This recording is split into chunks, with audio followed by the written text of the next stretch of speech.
How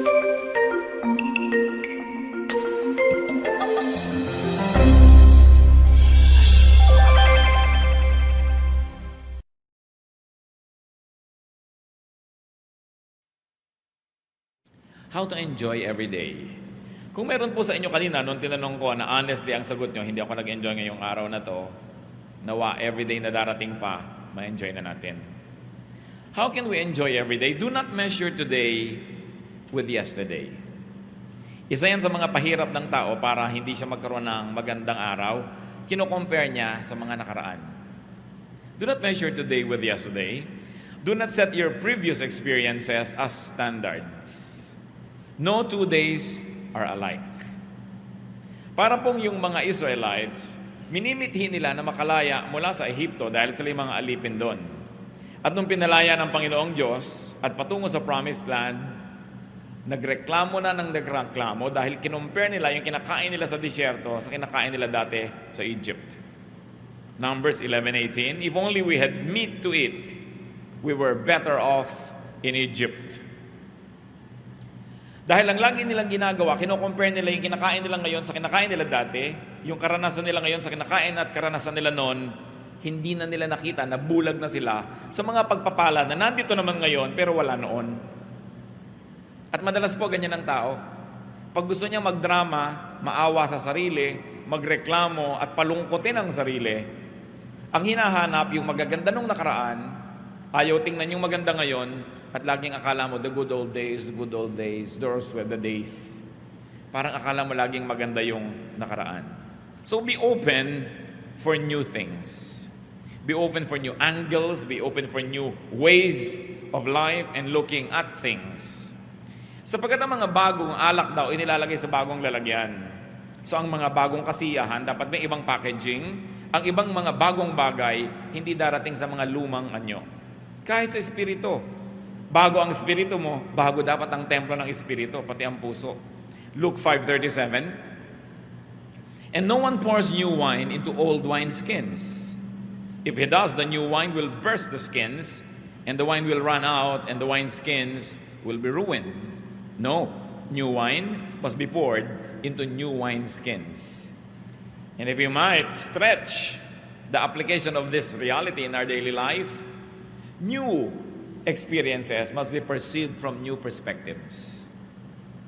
New beautiful things must be seen through new frames. Hindi dapat lagi tayong alipin ng nakaraan. Hindi dapat lagi yung kino-compare, buti pa nung daddy, ganitong ugali mo, ngayon ganito ka na.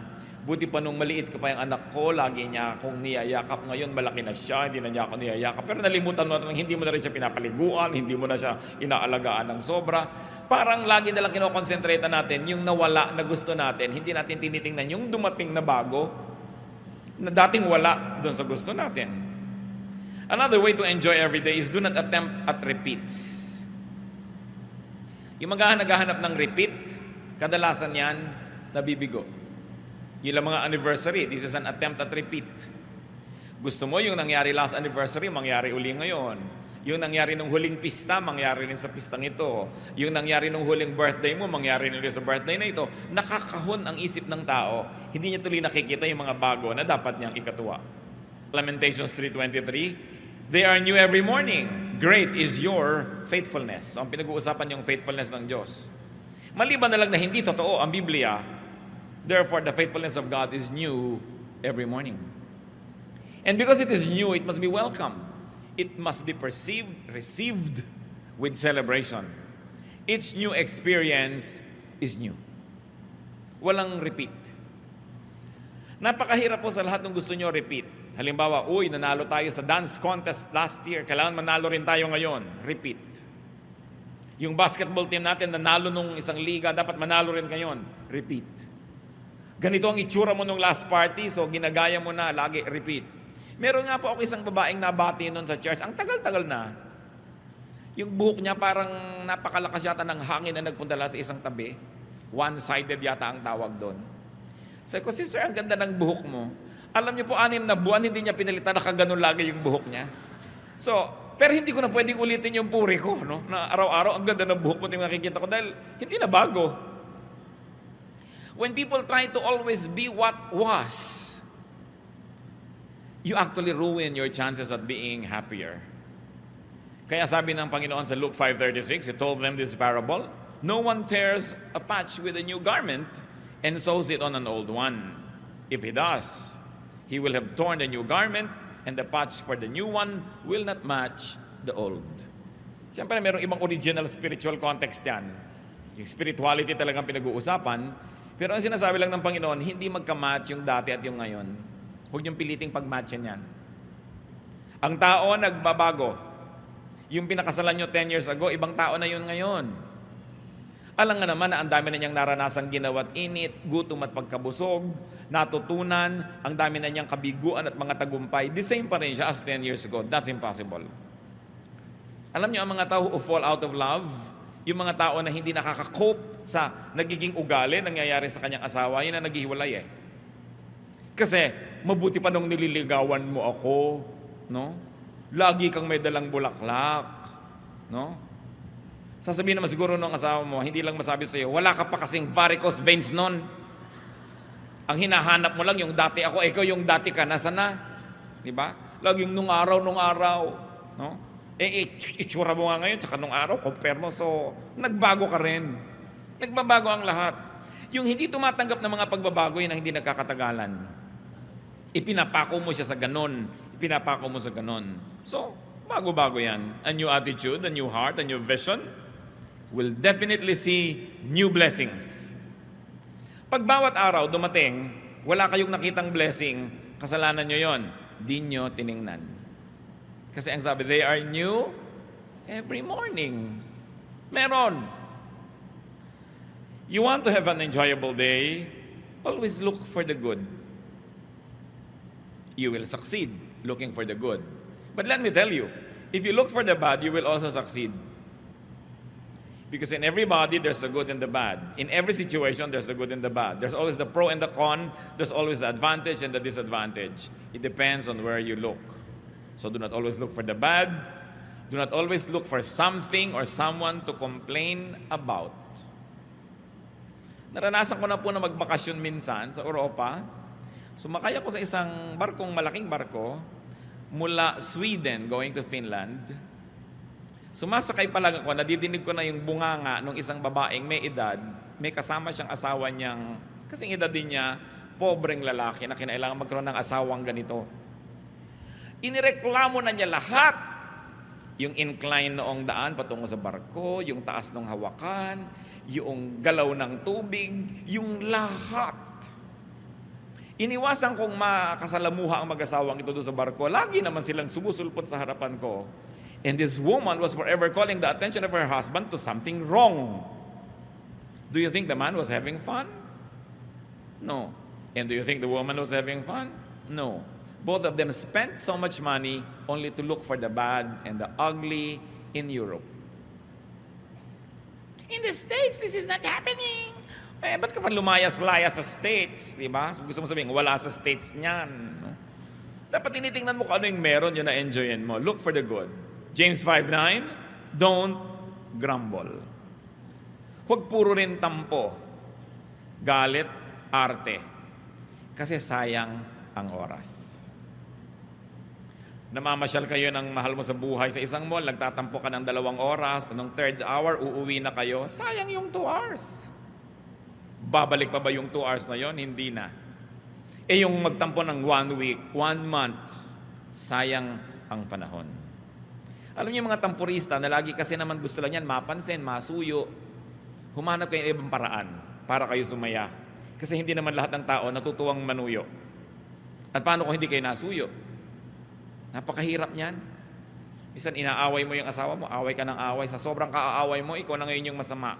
Ang ending, ikaw ang nagsosorry. Para ka rin nagtago na walang naghanap sa'yo, lalabas ka rin naman dahil ang hirap-hirap magtago nang walang naghahanap. Diba? At napakahirap niyang nagtatampong walang nanunuyo. So learn. Kung kayo po ay married, ang asawa niyo hindi pala suyo, ibig sabihin, palitan niyo ang gimmick niyo. Humanap kayo ng ibang trip sa buhay dahil maiinis lang kayo lalo.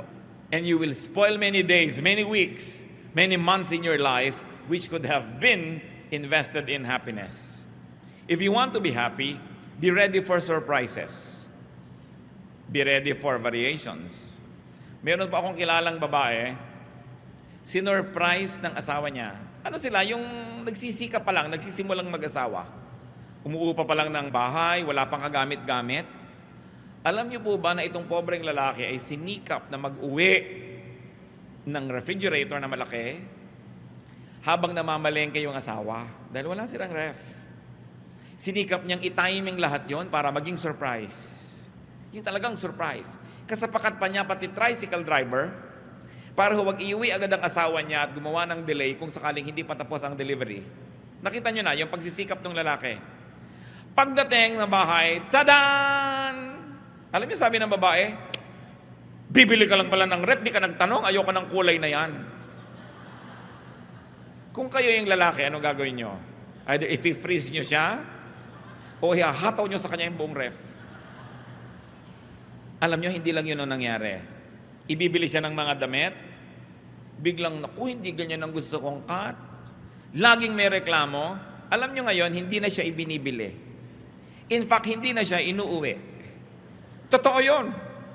Nagsawa na. Mano ba namang masurpresa ka? Hindi kasi yun ang iyong inaasahan. You know, do not spoil something unexpected. Hindi yun ang inaasahan mo, hindi na yun ang dapat mong ipagbunyi. Meron pa pong isang tao nagregalo ng isang gadget sa isang kaibigan.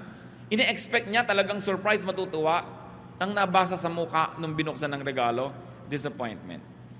Kasi iba ang ine-expect niya.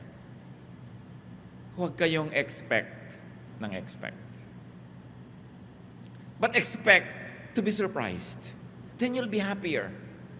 Pag lagi ang inaasahan nyo, may script ang buhay, may specification ang darating na regalo, may script ang sasabihin ng mahal nyo sa buhay, mabibigo kayo lagi.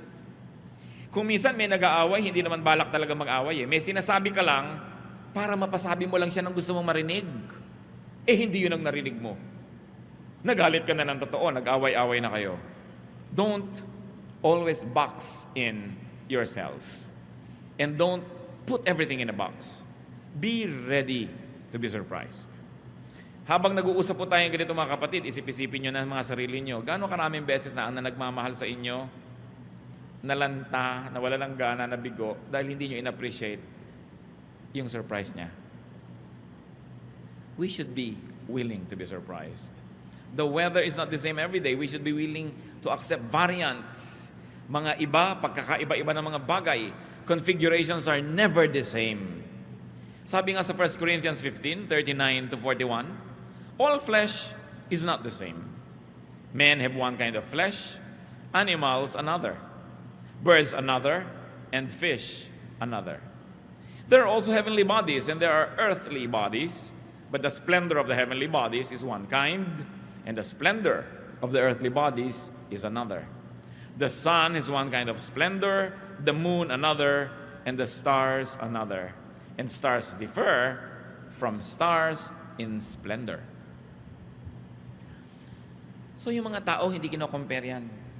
Huwag mong hahanapin kay Juan ang na kay Pedro, but enjoy ko ano yung na kay Juan, enjoy ko ano yung na kay Pedro. Hindi yung lagi mong pinagko-compare. Ganon din po ang mga araw. Each day is new. Each day is different. Each day is unique.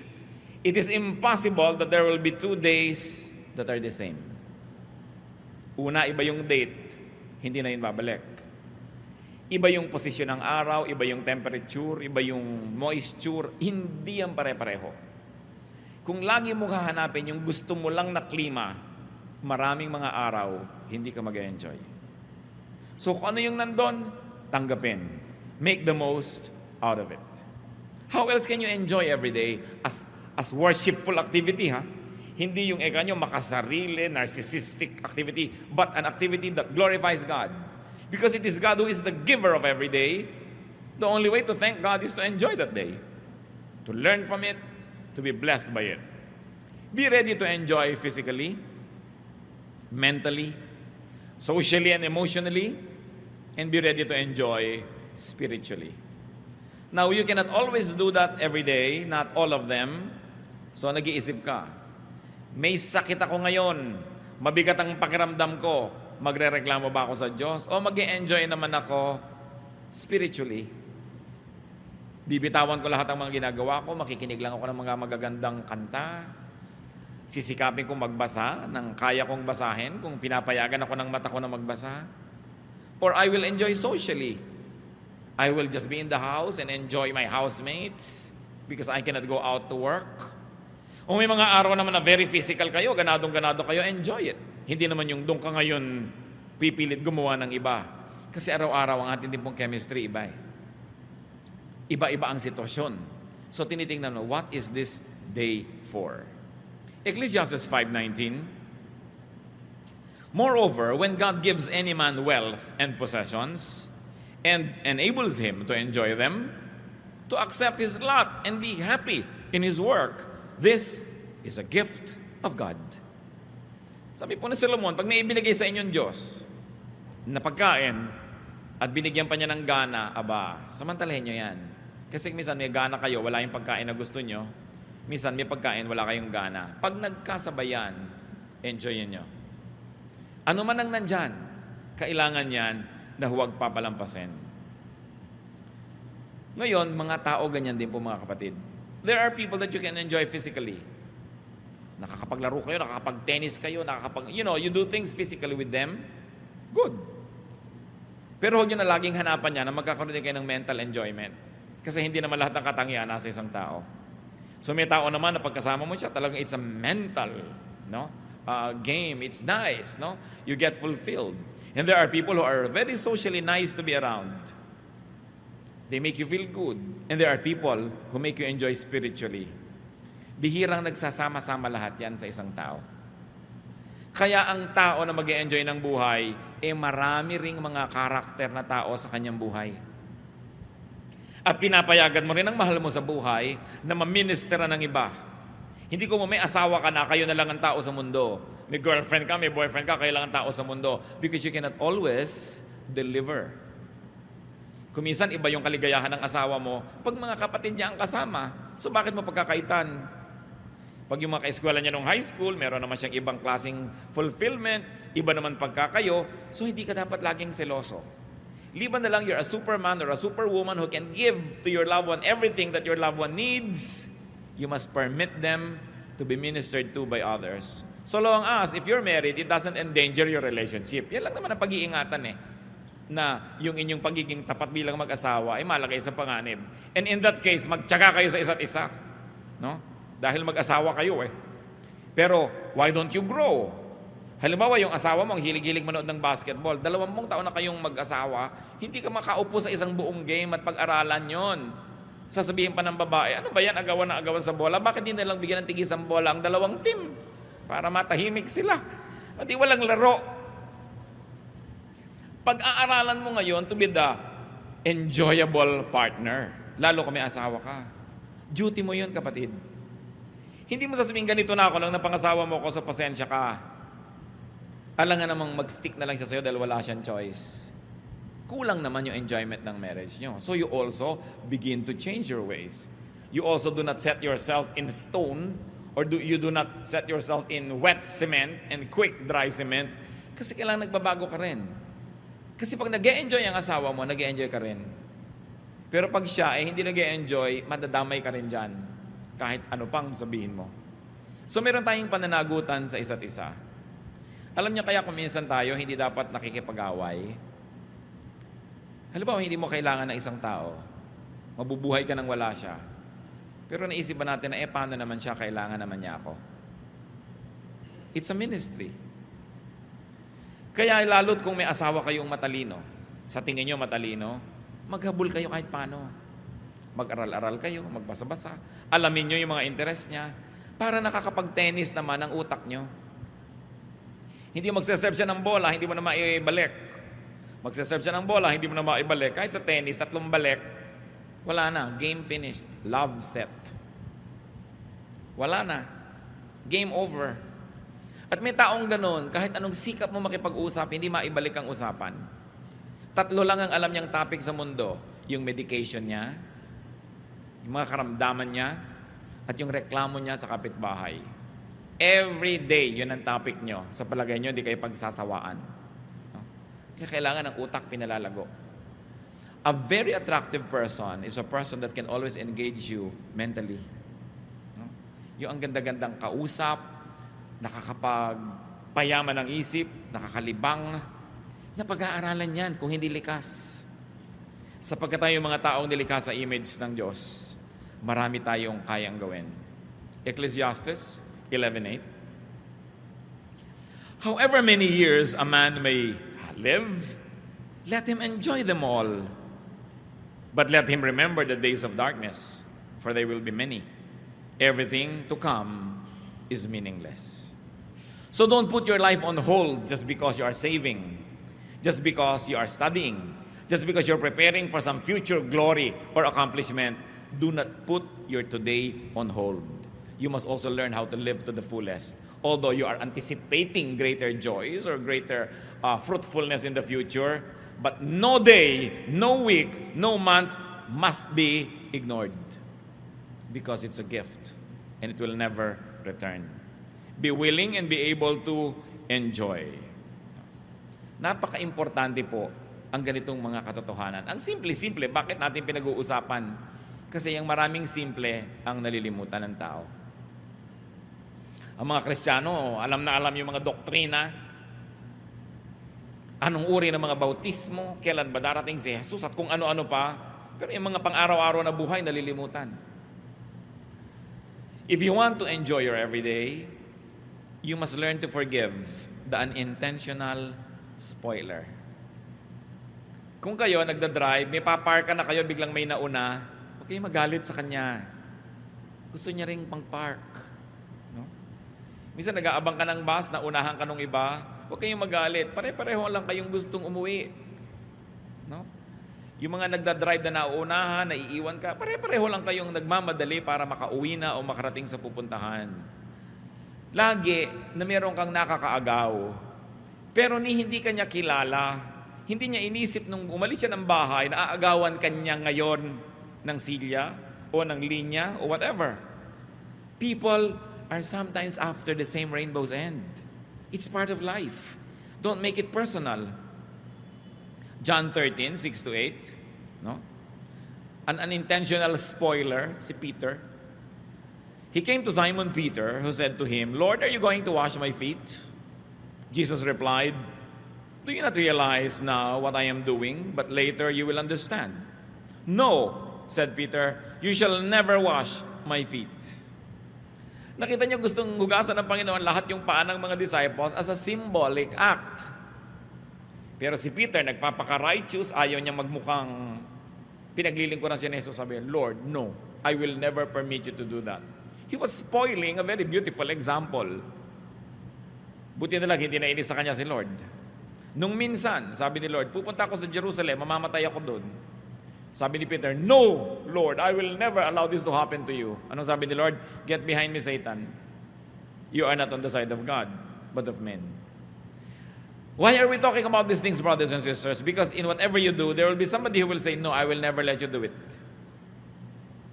Meron laging haharang. Meron laging hahadlang sa inyo. Sinasadya man niya o hindi. Alam man niya o hindi ang ginagawa niya. Merong laging ganon. Huwag niyong personalin. Many people are just underinformed or uninformed or totally clueless. Many people can just be ignorant or people are just busy living their lives. People are just busy surviving so they can become your competitor. Hindi yun dapat pinepersonal. Kahit na pareho kayo ng nagugustuhan, pareho kayong umiibig, hindi siya kontrabida sa buhay dahil may karapatan din siyang umibig. Siyempre, paibigin niya yung gusto niyang paibigin, kakompetensya ka, pero huwag ka magagalit, huwag mong pepersonalin. Ikaw man siya, gagawin mo yung ginagawa niya. So napakahalaga meron tayong detachment. That people just have to survive, people have to live, they have to achieve their dreams. They have to earn money, they have to make a living. So may tindahan kami, nagko-compete sa kabila doon, huwag mong personalin. There's always competition everywhere. Ang mga halaman, lagi nagko-compete yan for light. Kaya alam niyo yung mga ibang halaman sa gubat, tuwid na tuwid na tuwid, kaya magandang gawing halige. Kasi nagmamadali yon sa taas para pagdating yon, ikakalat niya yung lahat ng kanyang mga sanga para makuha niya lahat yung araw at wala nang matira doon sa katabi. Kaya ang mga halaman, nakikipag-compete lagi yan for light. Pag nandun yung araw, harapan lahat ng leaves doon. Ano? Pag natakpan ka nung gabi, sorry ka na lang, malaki yung leaves niya. Huwag mong pepersonalin ang buhay. Merong naglalakad ka, natalsikan ka dahil may mga lubak-lubak, umuulan. Hindi naman pinlano ng driver na hahabulin ko ang babaeng itong nakaasul at papatalsikan ko siya ng tubig. Natalsikan ka eh. No? Pero dahil lang doon, sisirain mo yung araw mo, galit na galit ka na, aabangan ko ato bukas, hahagis ako ng pako ang kalsada para ma-flat ang gulong niya. Puro evil na yung laman ng utak mo. Sabi lagi mo sinong lugi. Kahit masira mo yung kotse niya, lugi ka rin dahil sinira mo na rin yung puso mo. Baka marami kayo ngayong mga kinakainisan, mga galit kayo, may tampo, pero huwag niyong personalin. May karapatan din siyang mabuhay. At gusto lang niya sigurong mabuhay. You want to enjoy every day? Be easy. Dapat ang tao mababaw. Huwag sobrang laliman dahil wala naman lagi magtsatsaga na hukayin kayo. No? Ginto lang, parang hinuhukay-hukay ang kakaila-ilaliman ng lupa. Ngayon kung ikaw lang naman yung nagpapakalalim-lalim, baka walang magtsaga na maghukay sa'yo. Maghanap sa'yo, maghabol sa'yo. Sabi ng mayaman na lalaki sa Luke 12:19, I'll say to myself, you have plenty of good things laid up for many years. Take life easy, eat, drink, and be merry. At alam nyo na ito ay isang bad example ng tao. Hindi dahil gusto niya to eat, drink, and be merry. Kasi ang sabi ng Bible, what about tonight, your soul is extracted of you? Sinong makikinabang sa mga ipinundar mo? So ano pa yung tunay na lesson dyan? Huwag kang maghintay ng napakarami pong naipundar bago ka mag-enjoy. Kasi baka matapos mo mag-ipon, namatay ka na, bukas iba ang mamana. Iba ang mag-enjoy. So kaya may naipon ka kay wala, kaya marami kay konti, learn how to enjoy the day. At ang nakakatuwa po, mga kapatid, bawat budget may katapat na nabibili. Nakita nyo, kung hindi totoo yan, bakit yung mga ang liit-liit ng kita, buhay pa rin? In fact, yung mga walang kita, buhay din. Because sabi nga ng isang pelikula, ano ba yan, Jurassic Park, life finds a way. Kaya may kesong ubod ng mahal. Pwede kang gumastos ng 10,000 pesos sa isang pirasong keso, no? Meron din naman na ubod ng mura kasi nipis ng blade. Pag humangin, habol-habol mo ang keso mo. Pero keso pa rin, di ba? May tinapay na ang mahal-mahal, may ang mura-mura, may laman pa sa loob ng nyog. Okay, may laman pampalaman na kulay pula, mga lumang tinapay din yun na dinurog at kinulayan. Bawat budget may katapat. Yun ang mga mahilig magpa-foot spa, may foot spa pa na 20 pesos. No? Hindi ko na lang alam kung sa kaning baboy ibinababad yung paa mo, pero foot spa rin. Para ka rin doon yan, nangunguya ko, ikaw nakaupo ka sa balde, tapos kumakain ka ng banana kayo, feeling rich ka rin kung marunong ka maglibang sa sarili. Merong spa na 3,000, meron 199 full body massage pa, no? Langis lang nga na pinagprituhan ng hasa-hasa ang ilalagay sa iyo, pero langis pa rin 'yon, dudulas pa rin yung masahe. So may katapat ang lahat. Sabi nga nila, pusali man ay may katapat na langit. So tatandaan mo yan, pusali man ang kalagayan mo, may katapat kang langit, marunong ka lang tumingin. Napakahalaga, nag-e-enjoy tayo niyan. So, babaan ang kaligayahan, hindi laging tinatasan. At ang pinakamahirap niyan mentally, alam niyo kung masyado kayong marunong, halos wala na kayong makausap. So paminsan-minsan, magpapanggap ka ring mangmang ka para ka matawa ng malakas. Kasi ang mga mangmang, mas masasaya. Mas malalakas tumawa, yung mabababa ang IQ. Uy, pinigil ang mga tawa. Di ba? Mas tawanan yung mga nonsense ang usapan. Ginagaranti ako sa'yo, hampasan pa, gulungan. Sigurado walang kalatoy-latoy ang pinag-uusapan nito. Pero, masaya. Di ba ang mahalaga at the end of the day, masaya ka. Pero siyempre, binabalance mo rin yan. Pero ang pinag-uusapan natin, how do you enjoy every day? Adjust ka sa katapat mo. Hindi lagi kang maraming requirements. And be humorous. One thing that I appreciate about God, I don't know if you do, is God is very humorous. Ang dami niyang joke. Kung bukas ang mata mo. Natatandaan nyo yung mga disciples na sabi nung iba, Pauwiin niyo na po ang mga tao, oras na ng pagkain, ora de peligro, mahal pa kanin niya mga yan. Sabi ni Lord, di pakanin ninyo. Lord, napakalaking halaga para pakainin lahat. Pauwiin na lang, di ba? Tapos, naghimala ang Panginoon, yung kaprasong tinapay, konting isda dyan, dumami na pakain ng libu-libong tao. Nasaan ang joke? Matapos yon, ipinaipon ng Panginoon ng mga pispis. Yung mga tira, ilang baskets? 12. There were 12 disciples ha? Sabi niya siguro, nagda-doubt kayo, gusto niyo magtipid. O tigi-tigis ang basket kayo, yan ang pagkain niyo sa susunod na linggo. Tigi-tigis ang bit-bit sila. Bakit 12? 12 kasi nagre-reklamo. No? Humor. Hindi yung pag binubuksan niyo yung Bible, parang dan, dadan, dadadan. Tapos bababa ang mga anghel, may tugtog na organ. Hindi niyo makikita yung humor. Makita niyo dapat yung humor niyan. Yung mga Israelites, reklamo ng reklamo from Egypt to Israel. Anong ipinadala ni Lord para tuklawin sila? Takot-takot na ahas. Kaya pag may ahas na lumalabas, ahas! Takbuhan sila, di ba? Takot na takot sila. Sabi ni Moses, Diyos ko naman, maawa kayo sa mga tao. Tigilan po natin ito, kawawa sila. O sige, Moses, gumawa ka ng ahas. Bronze snake, sabi niya. Ilagay mong gano'n sa mataas na poste, at lahat ng natutuklaw, titingin sila doon para gumaling. Yung kinakatakutan nila tumutuklaw sa kanila, yun ang imahen ngayon ang titingnan nila para sila gumaling. Pag hindi humor yun, ewan ko kung ano yun. No? Sabi siguro nila, ayan, kung sa Canada pa, diyan ka bumangon. Ahas ang nagbigay sa inyo niyang danger. Ahas. Form of a snake. Kaya ang logo po ng medicine, yung ahas di ba? Na nakakapit doon sa poste. Yun. Kasi nagpapagaling daw yung ahas. Subukan nyo. No? Kaya napaka-humorous Pero mo, ahas, kinakatakutan ng tao. Yung pa yung image ng pagpapagaling. Pag hindi nyo tinignan ng gano'n ng Biblia, hindi kayo mag-enjoy. No? Ang daming ginagawa ng Panginoon na talagang kamangha-mangha. Itinaboy sila doon sa gilid ng dagat, nasukulungan sila ng kaaway, dagat na lang nandun, malay ba nilang bubuka pala yun. No? Humor. God is so humorous, so God's people should be humorous. Psalm 126, 2-3. Our mouths were filled with laughter, our tongues with our songs of joy. Then it was said among the nations, the Lord has done great things for them. The Lord has done great things for us. We are filled with joy. Are you filled with joy? Alam niyo po, isang nakakatuwa na mangyari, at salamat na lang sa Pilipinas, maraming ganitong eksena. Yung mga third world drama.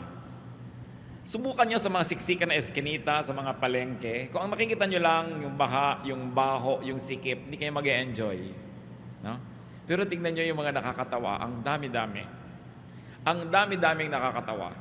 Yung mga tao na ang ginagawa nilang mga kapote nila, yung mga plastic, nakakatawa di ba? Yung galing naman ng mga Pilipino na mamaya pag wala ng balutan ng kanilang mga tinda, yun na ang paglalagyan. Nakakatuwa yung natutulog, nakahigang ganyan sa isang tumpok na saging na saba. Kung hindi kayo natatawa doon, ewan ko na sa inyo. Yung ang saya-saya, tas yung ang hirap-hirap niya, nagtitinda lang konting mga tumpok-tumpok ng kalamansi, nagpapamanicure. May manicurisan mo, manicure. Ma'am, ano pa po ba? Di ba? Ma'am pa siya. Yung kakatawa. Ang daming ganon. Yung mga nag-aaway kumisa na mag-asawa, pakinggan mo kung anong pinag-aawayan, matatawa ka. But you've got to have ears that are humorous. Kasi otherwise, maiinis ka. Yung pag matraffic, sira-sira ang kalsada, ang dami nagtitinda. Lahat na ng paninda nandyan na sa highway. No? Makikita mo na lahat, yung may mga helicopter na mga lumilipad, mga boomerang, lahat na tuwalya gusto nyo. Ayoko ng tawas. Tawas, meron ako. Hindi, gusto ko butong ako. May butong pakuan ako. Kung saan kinukuha ng tao yung paninda niya. Pag hindi pa kayo naaliw dyan, may problema kayo. No? Pati yung mga magkakapit-bahay, kung minsan mayayamot ka dahil ang lakas-lakas ng tugtog. Pero actually, kung titingnan mo rin, sakyan mo lang, mag-e-enjoy ka rin kasi wala kang gasto sa kuryente, may musika ka. So, tingnan nyo yan. Be humorous. In fact, humor every day. Humor every situation. Pag hindi nangyari yung gusto nyo mangyari, hanapin nyo kung anong nakakatawa. Nakapila kayo ang haba-haba, naranasan ko na to noon. Well, I have friends who are very, very helpful. Kung ano man ang kailangan ko sa gobyerno, passport, anything, NBI clearance, ide-deliver sa akin yon. Pero kung minsan ginagawa ko yon talaga, pumipila ko doon kasi gusto ko maranasan ng nararanasan ng lahat ng tao. Nakapila kami sa NBI na ganyan, ang tagal-tagal ng pila. Ang init-init, sari-sari. Alam nyo, mamaya, meron doon sa pila, isang babae at isang lalaki, nagdadrama na sila, kunwari ligawan. At binubuyo-buyo naman ng mga tao, nagkakantsaw-kantsawan sila, may nagpari-parian, ikinakasal sila doon sa pila. Hindi ko lang alam kung itinuloy nila pagkatapos. Pero nakaka-imbento lagi ang Pilipino ng kasiyahan, kahit ano pa ang kalagayan. Nakita nyo, nagkuku, may mga nagtitinda ng lobo, di ba? May mga kumakanta, only in this country. So when you say only in the Philippines, say it positively. Kasi we know how to celebrate life. Kahit kakonti-konti ng pera, kahit hirap na hirap, nakakagawa ng paraan para sumaya ang tao. At yan ang mahalaga natin lagi ma-appreciate. And as I have said kanina, you want to be happy, don't get too personal. Huwag niyo sabihin, pinagkakaisahan ako ng buong mundo. You and me against the world. Hindi kayo ganun kaimportante para pagkakasayahan ng buong mundo, naguluhin kayo. Yung ang buong mundo, nagkaisa, nagsapakat para pahirapan kayo, hindi kayo ganun kahalaga para pansinin kayo ng buong mundo. So don't exaggerate. Huwag yung idrama na ang buong mundo, kinakawawa ako, pati ang Diyos, tinalikuran ako. You know, nakakapagod tumalikod kaya hindi ka tatalikuran ng Diyos. Sabihin, kinalimutan ako ng Diyos. Paano yun? Paano niya gagawin yun? Alam niya ang lahat. Ang hirap-hirap namang makalimutan ka niya. Sobrang effort ng Diyos para ka makalimutan. Dahil ang natural, maalala ka niya. So yung sasabihin, nakakalimutan ako ng Diyos. Pinagtatakloban ako ng langit at lupa. At sa lagay, idadamay ang lahat para ka lang maipit. Pagtatakloban ka ng langit at lupa. Yung ganyan mga madramang salita, nakaka-influensya ng attitude natin. Huwag niyong personalin, no? Dahil talagang panapanahon lang ang buhay at totoo yung swerte-swerte lang yan. Huwag kayong laging nagagalit sa nangyayari sa inyo na parang ipinlano ng lahat ng langit na ganun yun. Ecclesiastes 9:11, I have seen something else under the sun. The race is not to the swift or the battle to the strong, nor does food come to the wise or wealth to the brilliant or favor to the learned, but time and chance happen to them all. Maraming Christian allergic nyo sa salitang swerte, no? Alam nyo ang bagong magandang balita, Tagalog version. Alam nyo pananagalog diyang, but time and chance happen to them all? Sabi, talaga lang may dinarat na ng malas. Kung gusto nyo makita sa Biblia, nandun. Dahil yan talagang yan. At yung paniniwala ko minsan, ay sinuwerte lang, minalas, napakalaking ibinibigay sa Pilipino na comfort. Kasi hindi mo laging iniisip na talaga tinalikuran ka ng Diyos, talagang ganito na lang. Kundi nataon lang eh. Nagkataon. Huwag mong personalin. Naglalakad ka, may nahulog na skylab sa ulo mo. Di ba? Hindi naman laging nahuhulog yan. Try again tomorrow. Alam nga namang tatamaan ka na naman yan. Sobra na yon. So sabi mo, ay nagkataon lang kasi naman naglalakad-lakad ako kung bakit sa akin pa nahulog yung building. Nandun ka kasi sa lugar na yon, nangyari. So huwag mong indahin at huwag kang magalit sa buhay. It happens.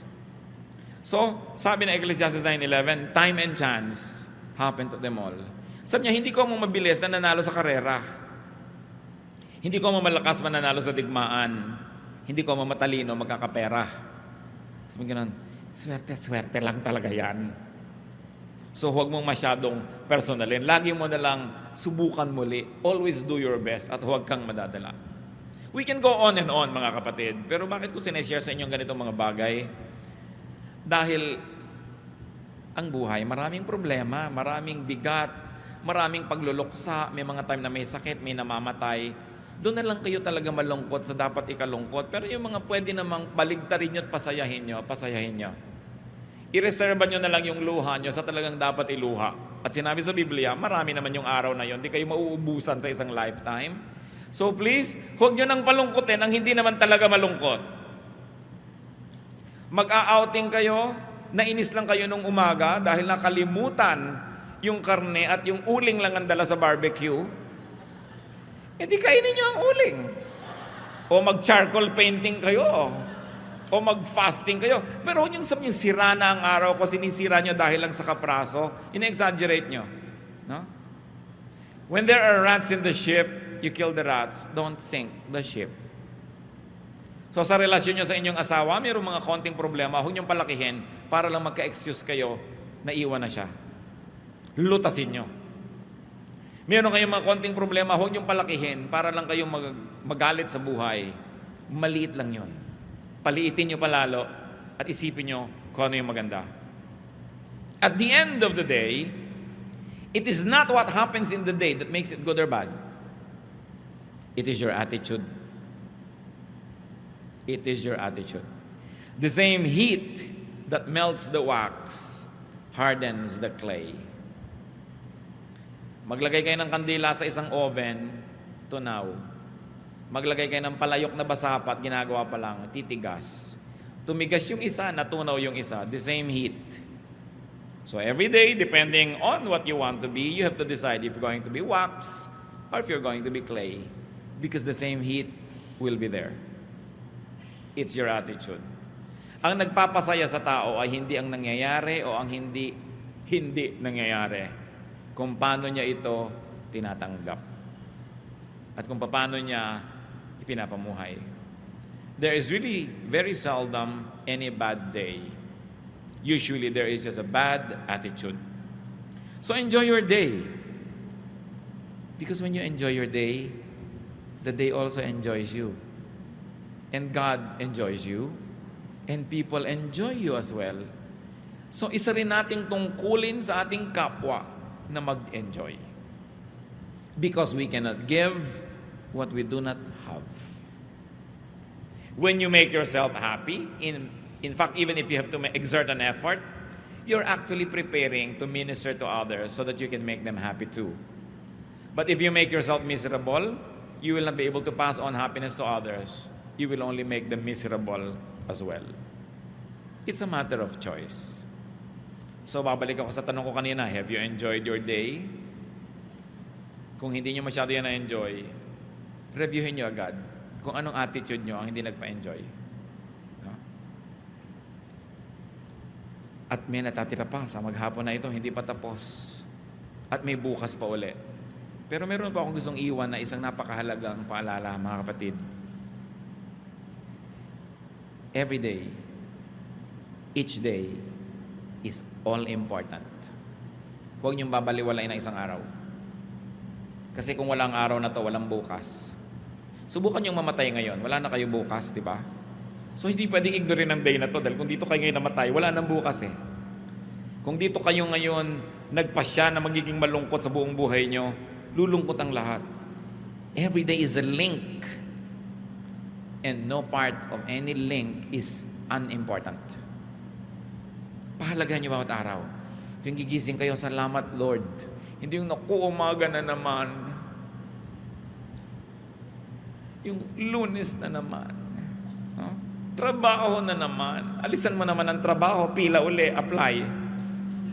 Salamat ay salamat Lord, may trabaho. Pag naman natin yung amo nyo, ay salamat, ito yung boss ko. Diba? Salamat, may opportunity ako na magpalapad ng papel. Salamat, ito yung asawa ko, hindi ito na naman yung asawa ko. Siguro naman di ko na kailangang ulitin lahat, mga kapatid. Attitude lang yan. It's a matter of choice. Without today, tomorrow will not come.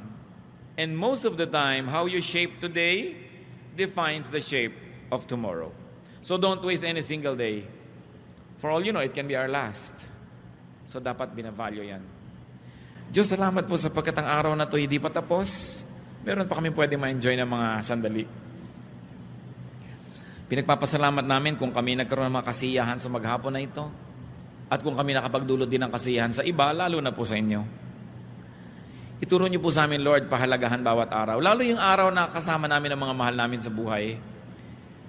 It's a very, very precious time. Marami mag-asawa, hindi magkasama. So pag magkasama ang mag-asawa, turuan niyo po, Panginoon, na talagang pahalagahan yon. Ang magkapatid, ang mga mag-ama, mag-ina, magkakaibigan. Hindi lahat ng araw may gana. Hindi lahat ng araw may kalusugan. Ituro niyo sa amin, Lord, to value every moment. Not to kill time, not to be bored, but to fill ourselves with excitement and with life. and with fruitfulness. Magbulay-bulay tayo sandali mga kapatid. Baka meron tayong crime against time, crime against the day, that we ignore it. Na pinapayagan nating masira. Kung minsan tayo pa ang sumisira, tapos sisirain natin ang araw ng iba. You cannot kill time without harming eternity. Magbulay-bulay tayo. Lasapin natin ang kagandahan ng buhay. Humingi tayo sa Panginoon ng matang nakakakita ng magagandang bagay na dapat ipagpasalamat kung yan ang kulang sa atin. The same sun rises on everybody. Everybody has 24 hours every day. We breathe the same air. Pero bakit merong iba masaya, merong hindi? May masayang mahirap, may masayang mayaman. So wala sa kahirapan, wala sa kayamanan. May masayang lalaki, may masayang babae. So wala sa gender. May masayang single, may masayang may asawa, may miserabling single, may miserabling may asawa. So wala sa sitwasyon. It all boils down to attitude. Dear God, teach us to review our attitude. Ipakita mo sa amin, Lord, kung meron kaming masamang ugali, masamang pag-iisip na sumisira sa pananaw namin sa buhay. Lalo yung attitude ng inggit, attitude ng pananaghili, pagseselos, yabang. Linisin mo kami, Panginoon. At ang puso namin lagi maging handa na tumanggap ng mga bagong pagpapala araw-araw. Be with the Lord in some moments of silence, and may all be blessed.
Love to you, mga pamangkin. Dito tayo mag-aral ng salita ng Diyos. Dito tayo mag-aral ng mga practical na bagay, magdalanginan para sa isa't isa, makinig ng mga mensahe, at dito tayo magsasama-sama spiritually sa ating official Ed Lapis YouTube channel na ang address ay Sabi ni Kuya Ed. Remember, dito tayo ha? Sabi ni Kuya Ed, ang ating official YouTube channel.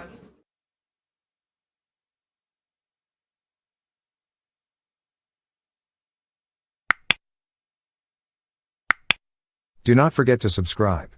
Click the subscribe button and ring the bell for notification.